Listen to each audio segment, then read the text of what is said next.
बीजापुर से बड़ी खबर है। विधायक के काफिले पर नक्सलियों ने गोलीबारी की। विधायक विक्रम मंडावी के काफिले पर हमला हुआ। गाड़ियों पर नक्सलियों की स्मॉल एक्शन टीम ने अटैक किया, फायरिंग की। इसमें विधायक विक्रम मंडावी बाल बाल बच गए हैं। सभी सुरक्षित अपने ठिकाने पर पहुंच चुके हैं। पद्देड़ के पास में घटना घटी है। गंगालूर से आते समय हमला हुआ है। विधायक के काफिले पर अटैक किया गया। बस्तर आईजी सुंदरराज पी ने बयान दिया है कि विधायक इस हमले में पूरी तरह सुरक्षित हैं। हमले की जानकारियां जुटाई जा रही। मौके पर पुलिस पार्टी रवाना कर दी गई है। बीजापुर से महज 8 किलोमीटर दूरी पर यह अटैक हुआ है। जिला मुख्यालय के नजदीक गोलीबारी से दहशत का माहौल है। कई राउंड्स की गोलियां चली हैं। जनपद सदस्य पार्वती कश्यप भी गाड़ी में थी। उनकी गाड़ी में भी कई गोलियों के निशान दिखे हैं। गाड़ी की रफ्तार को बढ़ाकर सभी जनप्रतिनिधि वहां से सुरक्षित बचकर निकल पाए। तो पद्देड़ के पास की घटना है, जहां विधायक के काफिले पर अटैक हुआ है। विधायक विक्रम मंडावी दौरे पर निकले थे और उनके काफिले पर हमला हुआ। विधायक महोदय इसमें बाल बाल बच गए हैं। सभी सुरक्षित अपने बंगले पर पहुंच चुके हैं। गंगालूर से आते समय यह हमला किया गया। बस्तर आईजी सुंदरराज पी ने बयान देते कहा कि विधायक उनके काफिले पर अटैक हुआ और वो सुरक्षित हैं। बीजापुर से महज 8 किलोमीटर दूर यह अटैक हुआ है।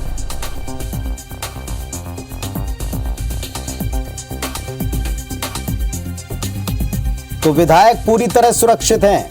विधायक के काफिले पर अटैक हुआ है। हमले की जानकारियां जुटाई जा रही हैं। बस्तर आईजी का कहना है कि इस पूरे मामले में विधायक सुरक्षित हैं। उनके काफिले पर अटैक हुआ है।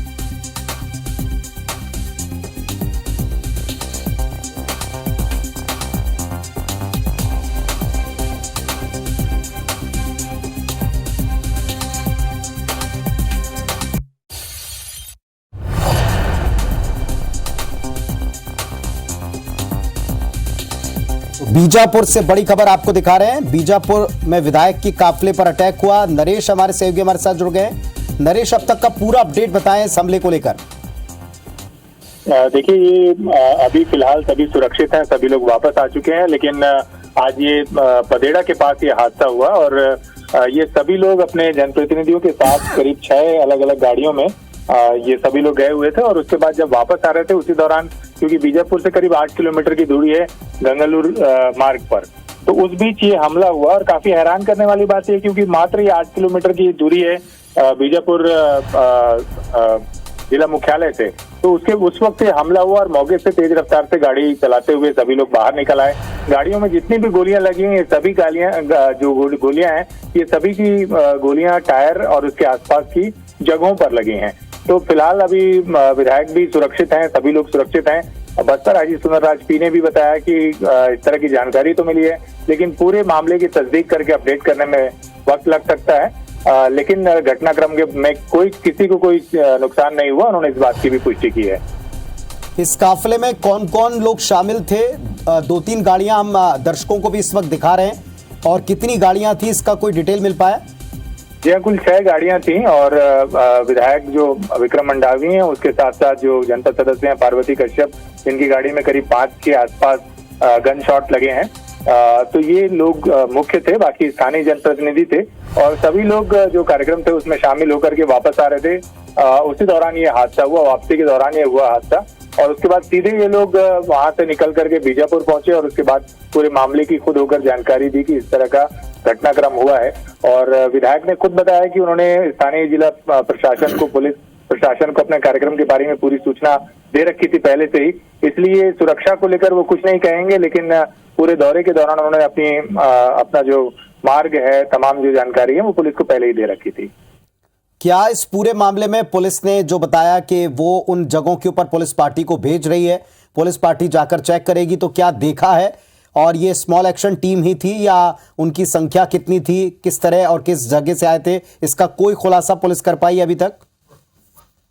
नहीं, देखिए, अभी तक तो पुलिस ने इस पूरे मामले का कोई भी खुलासा नहीं किया है। ये जरूर हैरान करने वाला है कि 8 किलोमीटर की दूरी के अंदर ही दिन दहाड़े अगर इस तरह की विधायक की गाड़ी पर गोली चलती है तो सुरक्षा पर सवालिया निशान उठते ही हैं। और ये भी बड़ी बात है कि जो गोलीबारी की गई उसका जो एक तरह से टारगेट था वो कौन था। तो ये ऐसा लगता है कि माओवादी जब पर्चे जारी कर रहे हैं तभी शायद स्पष्ट हो पाए, लेकिन मौके से गोलीबारी होने के तुरंत बाद ही जो जो लोग भी गोलीबारी कर रहे थे वो मौके से फरार हो गए। तो प्रथम दृष्टया ये पूरा मामला नक्सल हमले का प्रतीत हो रहा है, लेकिन पुलिस अधिकारियों का कहना है कि मामले की जांच करने के बाद ही वो पुष्टि के तौर पर पूरी स्थिति को बता सकेंगे। हमले होने की उन्होंने तस्दीक की है और ये भी कहा है कि सभी लोग सुरक्षित हैं और सभी जो इस काफिले में जो गोलियां चली उसके बाद सारे लोग सुरक्षित तरीके से वापस आ गए हैं। खास बात यह है कि लंबे समय के बाद किसी बड़े जनप्रतिनिधि पर ये पहला हमला है। अगर आप पिछले कार्यकाल में देखें तो ये किसी विधायक के काफिले में गोली चलने का ये पहला मामला है। ये टाइमिंग बड़ी क्रूशियल है, जिस टाइमिंग के ऊपर ये अटैक हुआ है आप समझते हैं नरेश, जिस वक्त अब नेताओं के दौरे बढ़ेंगे, हलचल बढ़ेगी, बस्तर में नेताओं का फोकस रहेगा, वहां मुख्यालय से महज 8 किलोमीटर दूर की घटना ये दहशत भी फैला सकती है और सवाल भी उठा सकती है। बिल्कुल, देखिए पिछले कुछ समय से जिस तरह से नक्सल घटनाएं पूरे बस्तर इलाके में बढ़ी हैं, एक एक कर कई जनप्रतिनिधियों के साथ स्थानीय ग्रामीणों की हत्या के मामले भी सामने आ रहे हैं।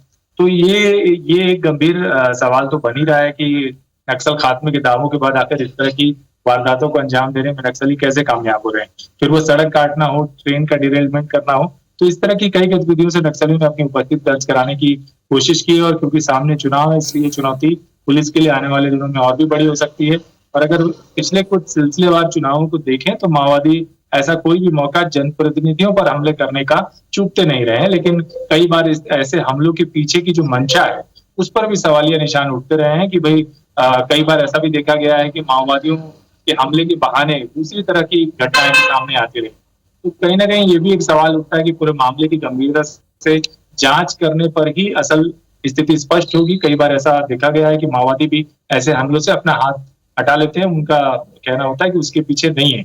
तो कई बार ऐसे हमलों पर पुलिस की भूमिका ज्यादा महत्वपूर्ण हो जाती है कि वो ये जांच करके साबित करे कि हमलों के पीछे क्या आखिर मंशा क्या है और स्थानीय जनप्रतिनिधि पर जिला मुख्यालय के नजदीक इतना बड़ा हमला कैसे हो जा रहा है। और अगर नक्सली भी यहाँ पर पहुंचकर इस तरह की वारदात और एम्बुश लगाकर बैठ जाते हैं तो ये भी एक गंभीर सवाल है। तो आने वाले समय में पुनीत आप सही कह रहे हैं कि चुनाव है सामने और ऐसे में बड़ी चुनौती होगी, लगातार नेताओं का दौरा होगा और जनप्रतिनिधियों की सुरक्षा ऐसे में ज्यादा चुनौतीपूर्ण हो सकती है और कई तरह के सवाल भी उठ सकते हैं कि भाई अगर सिर्फ जिला मुख्यालय से 8 किलोमीटर नजदीक अगर माओवादी ऐसी वारदात करने में सफल हो रहे तो कोई बड़े घटनाक्रम को भी अंजाम भी दे सकते। पिछले दिनों एक यात्री बस पर नक्सलियों ने घात लगाकर हमला किया था, अटैक किया था, उसको जला दिया था। हालांकि उसमें भी किसी की जान नहीं गई थी, लेकिन मैसेज क्लियर था कि आवाजाही उनको पसंद नहीं, उस इलाके में उस रोड के ऊपर ट्रैफिक उनको पसंद नहीं। क्या इस मामले में कोई संकेत मिला है, कोई चेतावनी मिली है, कोई थ्रेट मिला है? नहीं, इसमें तो अभी तक इस तरह की कोई भी जानकारी सामने नहीं आई है और हमले का तरीका भी काफी संदेहास्पद है। अगर आप देखें तो जिस तरह से गोलीबारी की गई ऐसा लगता है एक या दो लोग से ज्यादा लोग वहां रहे नहीं होंगे बंदूक के साथ, क्योंकि कुछ राउंड गोलियां चली और ये सभी गोलियां गाड़ी के निचले हिस्से में लगी हैं। तो ये पूरा मामला काफी संदेहास्पद है। ऐसा लगता है कि दहशत पैदा करने की इरादे से हमला किया गया है बजाय इसके किसी के तौर पर किसी को टारगेट किया जाए। तो ये एक दबाव के लिए अपनी उपस्थिति दर्ज कराने के लिहाज से भी हमला हो सकता है। और आपने सही कहा कि यात्री बस पर भी जिस तरह से नारायणपुर से दंतेवाड़ा को जोड़ने के लिए पल्ली बातचीत मार्ग को एक स्ट्रेटेजिक इंपॉर्टेंस की रूट बताते हुए काफी महत्वपूर्ण उपलब्धि की तरह माना जा रहा था, वहां पर यात्री बस को आग के हवाले माओवादियों ने कर दिया था। तो ये कोशिश है माओवादियों की कि अगर आप देखें कि दशकों पहले यही रोड बनी थी, उस वक्त ये पक्की सड़क नहीं बन पाई थी लेकिन चौड़ी इतनी ही थी, तब भी माओवादियों ने इसी तरह से इस पूरे इलाके को काटा था। पहले बसों और आम लोगों की आवाजाही बंद की थी, उसके बाद इस मार्ग को पूरी तरह से बदल दिया गया और दूसरे रास्ते का इस्तेमाल लोग करने लगे और धीरे धीरे ये माओवादियों के लिबरेटेड जोन में तब्दील हो गया। तो कमोबेश यही एक तरीका रहा है माओवादियों का कि अगर आप कोई सड़क बना भी लेते हैं तो वो अपनी दहशत के जरिए उस मार्ग पर आम लोगों का आवागमन बहाल नहीं होने देते और जाहिर है ऐसे में सुरक्षा नियमित और निरंतर उपलब्ध कराना पुलिस के लिए भी काफी मुश्किल और चुनौतीपूर्ण रहता है।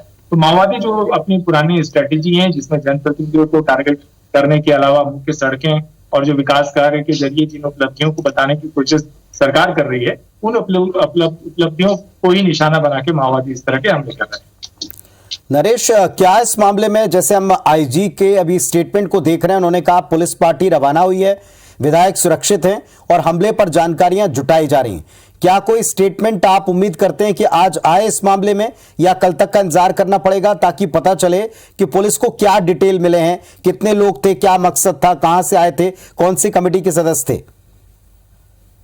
देखिए, आमतौर पर होता ही है कि जब मौके पर लोग पकड़े जाएं या कोई साक्ष्य तात्कालिक तौर पर मिल जाए, तब तुरंत ही किसी मामले में पुलिस बयान दे पाती है। पर ये ऐसा लगता है कि इस मामले में, क्योंकि हमलावर मौके से हमला करके बाहर निकले हैं, मौके पर कोई पुलिस बल की तरफ से रिएक्शन नहीं हुआ, तो इसके ऐसा लगता है कि पूरे घटनाक्रम पर विस्तृत जानकारी आने में कुछ वक्त लग सकता है। लेकिन आरंभिक तौर पर इस घटनाक्रम की पुष्टि जरूर कर दी गई है। लेकिन ये हमला किसने किया, कैसे हुआ और इसके पीछे की मंशा क्या थी, इसको लेकर विस्तृत जानकारी आने में पुलिस वक्त लग सकता है।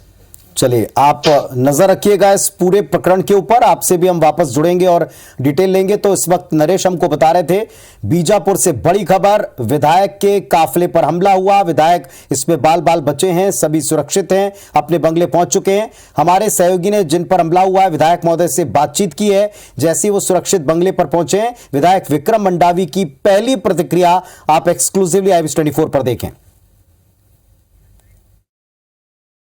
पार्टी की दिशा निर्देश के बाद हाट बाजार में इनका एक नुक्कड़ लगता है। इसी तरह गंगलूर गए थे, वापसी की तरफ माओवादियों ने इनकी टीम पर हमला कर दिया। जिसे हमारे साथ मौजूद हैं हमारे क्षेत्र के विधायक, इनसे बात करते हैं किस प्रकार घटना हुआ, कब का घटना, कैसा लग रहा है। नहीं, कल जैसे प्रदेश कांग्रेस कमेटी के निर्देशों द्वारा हम 8 बजे नुक्कड़ सभा करने हुए के लिए गंगलूर के सप्ताह बाजार रहे हुए थे और निर्धारित कार्यक्रम के अनुसार हम नुक्कड़ सभा करके गंगलूर से वापस आ रहे थे। वापसी में कुछ रास्ते में फायरिंग हुआ, जो हमारे साथ काफिले में गाड़ियाँ चल रहे थे लाइन से, तो उसमें हमारे कुछ जनप्रतिनिधि कांग्रेस के उसमें बैठे हुए थे, उनके गाड़ी में गोली लगा और उस पंचर हुआ और अभी हम सब कुशल जिला मुख्यालय बीजापुर पहुंच चुके हैं। सर, इसमें आप जो दौरे में गए थे पूरे VIP लोग गए थे, इसके अलावा सुरक्षा को लेकर कुछ बात था कि जो सुरक्षा नहीं मिल पाया या फिर किसी प्रकार का आपको सुरक्षा मुहैया नहीं कराया वहाँ? नहीं, सुरक्षा जो प्रोटोकॉल में जो हम लोग देते हैं पूरी सूचना हमने दिया था और सुरक्षा था नहीं था, ये इसके विषय में मैं नहीं कह सकता। इसको लेकर अभी किसी को हताहत हुआ कुछ हुए कि गाड़ी में या फिर किसी पार्टी के? नहीं, गाड़ी में गोली लगा, टायर पंचर हुआ है, अब किसी को हताहत नहीं हुआ है। अपने क्षेत्र विधायक का कहना था कि पूरी टीम में किसी भी प्रकार का कुछ हानि नहीं हुआ, फिर टायर में गोली भर लगे थे। हालांकि पूरे मामले का दहशत में जरूर है इनके परिवार और पूरे जो टीम में गए थे टीम के परिवार वाले, हालांकि पूरे सुरक्षित हैं। संतोष तिवारी, IBC24 बीजापुर। तो बीजापुर से आपने एक्सक्लूसिवली सुना, विधायक विक्रम मंडावी कहते हैं कि लौटते समय उनके और उनके जनप्रतिनिधियों के काफिले पर फायरिंग की गई, अचानक से फायरिंग हुई, टायर पंचर हुआ, कोई हताहत नहीं हुआ, सुरक्षित वो वापस लौट आए, मुख्यालय पहुंच चुके हैं। और एक बड़ा सवाल इसमें छूट गया कि क्या इस पूरे हमले का मकसद था। फिलहाल इलाके में दहशत है, सभी सुरक्षित हैं, सबसे राहत की बात है। चलिए आगे बढ़ते हैं, इस पर अपडेट हम आपको देते रहेंगे।